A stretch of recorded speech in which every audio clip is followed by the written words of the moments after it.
Let's make delicious and intensely flavorful rhubarb syrup in the Korean no-cook Cheong style.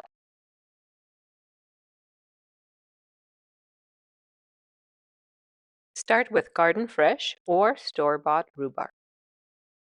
Trim off the ends and leaf part, and then cut them to size for a cleaning bowl. Because the fruit is used raw in this application, I also like to soak the stalks in water and baking soda for about 10 to 15 minutes to remove any potential impurities. Afterwards, dry off the stalks with a clean towel to remove any excess water. And then cut the rhubarb into thin slices of about 1/8 of an inch. Exposing as much surface area as possible will allow the sugar to extract all of the flavor much easier.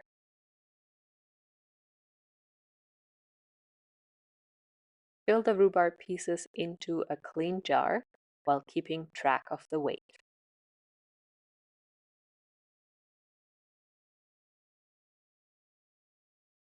And then add an equal amount by weight of granulated sugar or honey. I add half first, shake it up to mix,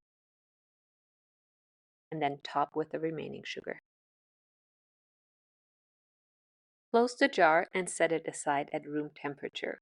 Over time, the sugar will draw out the liquid from the rhubarb and dissolve the sugar.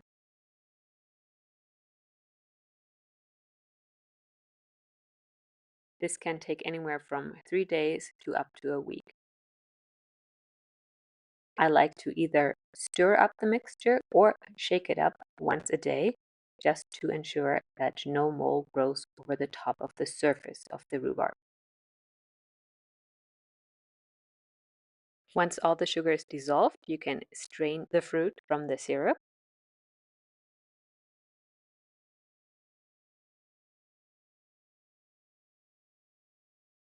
Use the fruit within about a week as a yogurt, cottage cheese, or oatmeal topping.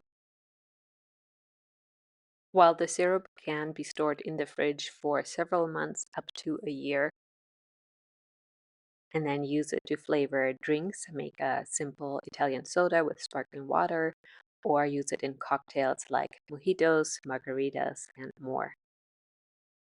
Use it as an ice cream topping, pancake syrup, and many, many more ways.